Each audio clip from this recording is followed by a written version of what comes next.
What's up, everyone? Chris here from Next Man Up.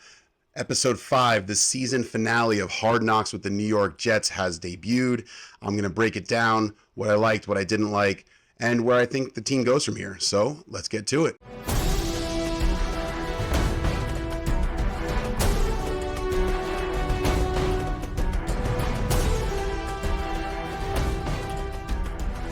So as I mentioned, the new episode of Hard Knocks debuted last night, and I gotta say there was some good classic Hard Knocks moments.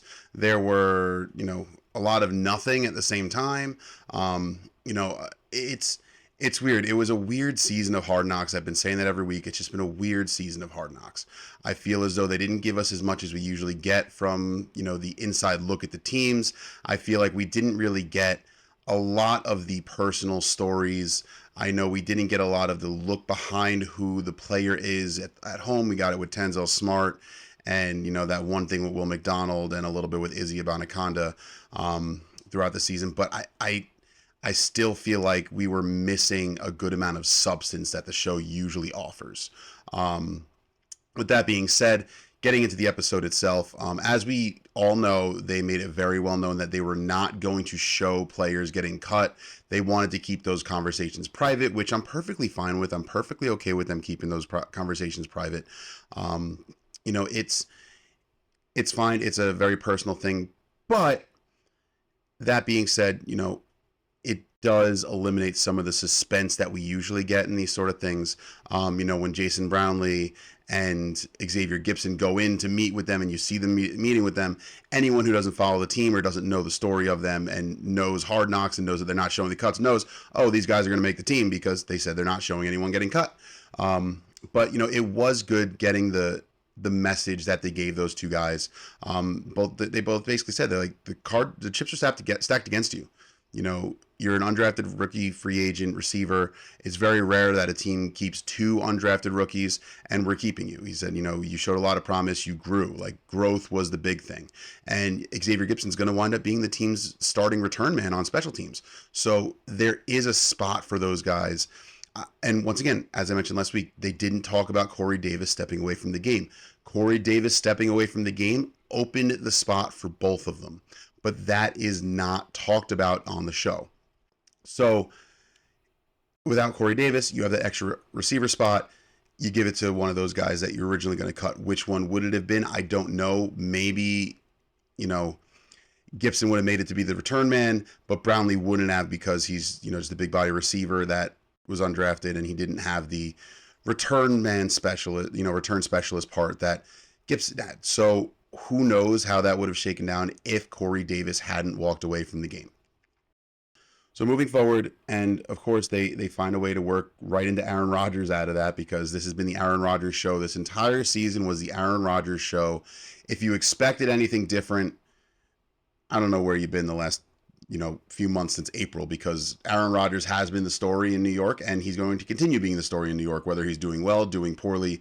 Aaron Rodgers is the story. But it works the two receivers into Rodgers. He says, those are the kind of guys you pull for. They work hard. They are the kind of guys that you want to have in the locker room. So it was nice seeing him talk highly about those two undrafted guys. I'm happy to see that, he likes them as well, because as we've discussed the last few weeks, who's really calling the shots on offense? It seems to be Rodgers. So as long as he likes the guys, that's good, I guess. Speaking of guys that didn't make the team, quote unquote, Tenzel Smart, the one player that I feel like we've really gotten a look at outside of Rodgers. He did not make the team. He did come back on the practice squad, which is revealed later in the episode, but I'm just going to lump it in here. It shows him, he's like, I'm not, beaten up about it. It is what it is. I gave it everything I got. Coach Ulbrich said, you hate to let go of a guy like that because it's heartbreaking. He did lay it all out there. He was a great team guy. The guys loved him. He hosted the defensive line for dinner. He's one of those, I guess you could call him a glue guy. Like, he keeps the guys together. He's got a good personality. He has a lot of driving forces from his wife to his daughter. He has a lot off the field that, is that you want to root for, and you don't want to see guys like that go. So I was happy to see him, happy to be on the practice squad. He's like, what, this is the place for me. I know the system. I know the guys. I don't want to be anywhere else. It's his 7th year in the league. So it's kind of one of those where he knows he's probably a little bit towards the end of his career and wants to just settle down and be happy with where he is. So I'm guessing that's kind of where he went with that. So from there, we go to Dalvin Cook practicing. As I said last week, we didn't get anything at Dalvin Cook practicing. He was unprepared to practice. I guess he wasn't cleared yet because he had that injury last year. He had a child right after he signed, so his signing timing was not exactly the best for practice purposes. I'm interested to see where that goes week one with him. If he's going to get a large workload, if Breece Hall is going to get a large workload, they said they're not going to really hold either of them back, but they're going to be smart with it. So I don't know what that means for them rep wise. I don't know what that means for them. I don't know what that means for them touch wise. They might be on the field. Are they going to be running up the middle a lot? Are they going to be running a lot and, risking another injury? Time will tell. So those of you fantasy, players out there, myself included, who has Breece Hall in a couple leagues, might want to be wary of starting in week one. But it's hard to say that they won't be impact players because it is a team that is built to run the ball. They have good running backs. They signed Dalvin Cook for a reason. Having Cook there definitely eases Breece Hall in. We got a good montage of three of the running backs working out. We didn't see much of Michael Carter, but we did get Breece Hall, Dalvin Cook, and Izzy Abanikanda all making plays in practice. So it shows that all of them are ready to play. They've been practicing. They've gotten the playbook down. So I'm interested to see the kind of the workload share that we get going into week one on Monday.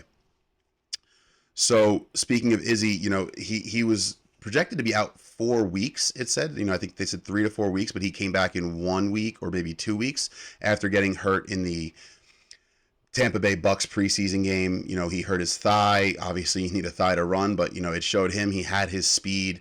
They said he willed himself to play. He was like, I'm not going to let this sideline me. It's my rookie year. I'm going to make a difference. I'm going to be that guy. And it shows why he is that way, because we got a little bit look behind the curtain with him and his family in Brooklyn. His parents came here from Nigeria.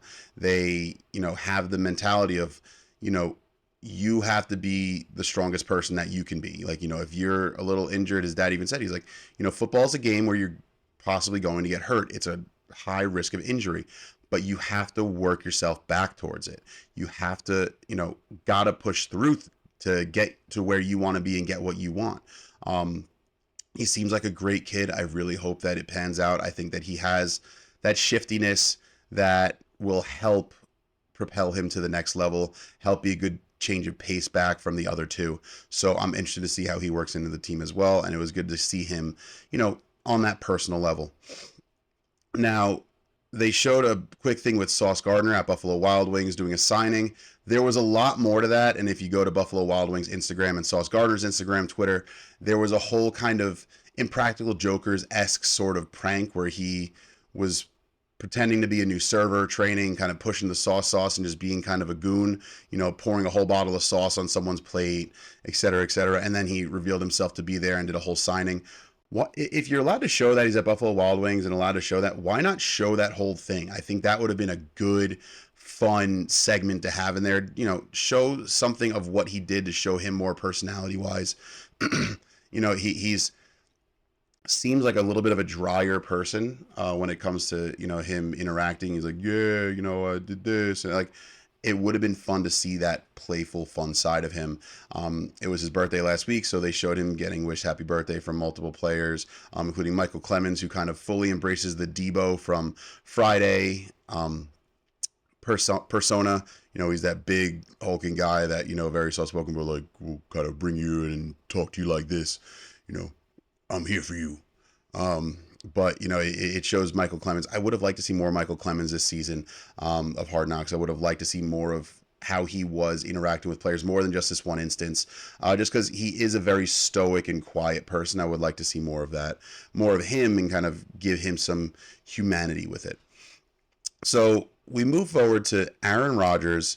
We get him and one of his college roommates, Steve Levy, or college teammate Steve Levy, and them talking about a story where they saw a UFO outside of Steve's house in Jersey, and then they saw fighter jets chase it down to try and shoot it down. So, as we all know, Aaron Rodgers is a little bit of a conspiracy theorist. He said this is what started him into looking at UFOs and aliens, etc. He's a wacky guy. He might have been on ayahuasca. Who the hell knows what he was on at the time to see these sort of things. They did have this shared experience. They both recounted the story and talked about it. But I'm a believer that stuff is out there. Who knows what it is? Who knows where it is or what the case is? But it was interesting to see him talk about that with his friend, kind of saying, "Oh, we saw a UFO that night. It was unidentified. It was flying, and it was a large object." So that is the definition of a UFO. It might not have been aliens, but UFO is unidentified flying object. It's just be anything. It could be a balloon that's up in the sky that you just don't know what it is. Oh, it's unidentified, so it's a UFO. So it's he said that it spurred him into looking at it. There was nothing in the newspaper, etc. So they might have been hallucinating. They might have seen it. Who knows? He, as we've learned, he's a little bit of a nutcase when it comes to those sort of things, conspiracy theories, etc. So something that we got this week that I said would have been cool to see last week, maybe someone that's a producer of Hard Knocks saw me talk about it last week. That showed them going to a Broadway show. In the tag last week, we got them talking about all the Broadway shows that they've seen. This episode, we actually got them going to a Broadway show. I'd say there was probably about 10 to 15 guys that went and saw the Michael Jackson musical on Broadway. They met one of the Michael Jackson actors behind the, backstage at one point, and you see Solomon Thomas trying to moonwalk with him. It was a very good segment. It was interesting to see that they were allowed to film that entire thing, because I know Broadway is very big on cameras. Obviously, they have to get cleared to do that sort of thing. So it was good to see that, good to see the camaraderie. And Hackett, it was awkwardly there, kind of looking like a chaperone. He was all dressed up. Everyone else just wearing polos or t-shirts and, jeans and whatnot. And Hackett was wearing like a blazer. So he just looked like a chaperone. It was just kind of funny. As we say, week in, week out, Hackett is a weird dude. It is what it is. We just got to accept that and deal with it. But it was good seeing them out and about doing something off the field, not just practicing. And then we also have them talking about, Randall Cobb says to Zach Wilson, "Hey, you know what? Talking about Garrett Wilson, he's like, he's kind of like Michael Jackson the way he moves." So it tied into them going to see the musical. And he's like, the way you move, the way you do your hands, the way that you have your feet and stuff like that. He just is very Michael Jackson-esque with his movements. So it was interesting to see that kind of comparison. And speaking of, them being at the musical and showing them at the musical, I don't know what was going through the minds of everyone else who was there. That might have been a huge distraction for them that was trying to enjoy the show. But it was good to see the guys enjoying the show. And it was interesting to see everyone standing up during a musical. I've been to plenty of musicals. I can't tell you one where I've actually stood up and was acting like I was at a concert. Maybe that's just the atmosphere for the show. Maybe they did it for Hard Knocks sort of thing. I don't know. But it was interesting to kind of see that. And then, you have the receiver room, you have the receiver coach talking to the team saying, this is why these guys made the team, talking about Gibson and, Brownlee, saying Xavier Gibson, he has a high give a shit factor. High give a shit factor. So it's like, he cares. Like, that's why we kept him here. Like, he cares about this team. He cares about his job. He cares about playing football. That's why we have him in this room. That's why everyone's in this room, because we believe that they have that sort of mentality. So it's good to see, they're looking for their type of guys. They have their type of guys. They're happy with the rooms that they have. And then moving forward to Salah's last speech to the team, he talks about Mount Everest, highest mountain in the world. X amount of people have died. This many people are still lost. And he talks about the climb starts here. And it was interesting to kind of see that that's where they're like, the climb starts here. He's like, this is where we're starting. This is everyone in this room. That's it. This is the 53. This is the 53, brothers in arms that are going to go to war every week. This is, the team that you're going to make that climb with. These are the guys that you're going to make that climb with. These are the guys that you're going to make your story with. So that all ties into, them building this wall. They said they're going to have images of every game on this wall. And there's a saying in the middle that says, "Finish the wall." It's a little corny, but I get the message behind it, saying we're going to keep putting these up. We're going to keep it up through February. We're going to keep playing games through February. We're going to go. So they have the mentality of, we're not going to stop until we have the final panel of this wall filled with Super Bowl. So I like that. I like the message behind it, but when it comes to, the corniness of the way that they're doing it, finish the wall, I thought was a little corny. I don't think they need that saying in it. It's, you're playing a game. It's not about a wall. You're playing the game. I guess they're building a wall and they're making the NFL pay for it. But, it was a good message behind it. I just think that they could have done it a little bit better with the way that they're finishing the wall, as they put it. Um, and Saleh said in his speech, nobody's talking about how we play hard anymore. That's BS. We don't want that. Like, oh, you lost, but you played hard. It's like it's not about participation trophies. Essentially, you're there to win. We're there to kick the crap out of you. End of story. That's what we're coming to do. And that's the mindset that you want. And it brings him back to his Crows talk and the Eagles. Back to episode 1, full circle moment from the beginning of the season to the end. He brings that full circle to going back to that conversation about that. And the last shot of the main episode before it goes to the credits and the tag was the wall says, now what? Which is now what for this team? Where are they going to go? They have high expectations for themselves. They have high expectations from fans. They have high expectations from the league. They have high expectations from media. They have a lot of high expectations from all different angles, all different directions. Now what? This is the time to write your story. You are the author of your own story. Figure out what you're doing, how you're going to do it, and get there. Like, that's what they have to do. It's all in the past. Season starts now. Season starts Monday. We have Monday is Monday Night Football, prime time. The Jets are in prime time more times than they've ever been in my lifetime, in a lot of our lifetimes, because they haven't been good. We've dealt with a lot of mediocrity, and now they're finally looking to be the team that all the fans have wanted for years. So it's that time. It's time for the Jets to take flight. I'm not trying to be corny there, but that's what they're saying, is take flight. It's time for them to take off and prove to the league that they are the team that everyone is saying that they are and are capable of being. So that's it for this breakdown of Hard Knocks. That's it for my season breakdown of Hard Knocks. Overall, it was just an okay season. I think we were missing a lot of the elements that, in my opinion, make Hard Knocks great. But it was good to see the team. It gets you buying in on a lot of these players. Garrett Wilson is just a stud. Sauce Gardner is a stud. Quinnen Williams is a stud. I would have loved to see more of these players highlighted. There was a lot of quick one-liners from players in this episode. Quick thing from Quinnen, quick thing from Sauce, quick thing from Garrett, quick thing from Lazard, quick thing from Rod. I wanted more. It could have been flushed out. It just felt like it was a very rushed episode. A lot of pacing issues when it came to TV. But it is what it is. We're done talking about it. We're done talking about Hard Knocks. If you haven't checked out our NFL season preview that we did, it was me, Tony, Kyle, Nick, John. We had a whole discussion, some really good hot takes in there, who we think might win, who we think are going to be in the championship games, super early predictions. We're probably going to be completely wrong, but hey, check it out. Tell us what you think, if you agree with us or not. And until next time, everyone, be well, take care of yourselves, and I'll see you next time.